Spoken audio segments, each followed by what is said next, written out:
Hello, so in this laboratory experiment on control systems, the main focus was understanding how performance specifications, specifically transient and steady-state response, affect a second-order system.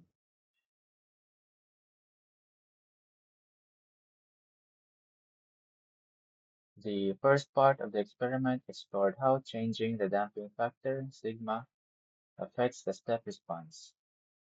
From the generated plots, it became clear that when the damping ratio is low or zero, the system oscillates continuously, but as damping increases, those oscillations gradually reduce until the system becomes more stable and eventually non-oscillatory.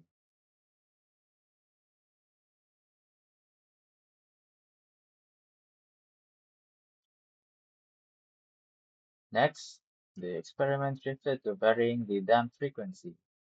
What I found interesting here is that changing the frequency doesn't just affect speed, it also changes the nature of the response. The system can transition between underdamped and overdamped behavior depending on how the parameters interact, which shows how interconnected these variables are.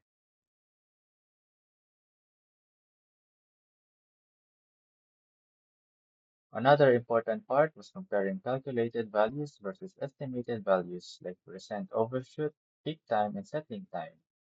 The results were very close, which reinforces that the theoretical formulas for second-order systems are highly reliable when predicting real system behavior. The experiment also explored adding zeros and poles.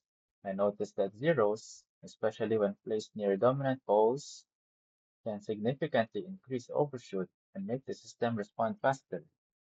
On the other hand, additional poles tend to slow the system down, especially when they are closer to the imaginary axis. Poles far to the left, like at -100, barely affects the response. This shows that not all system components have equal influence.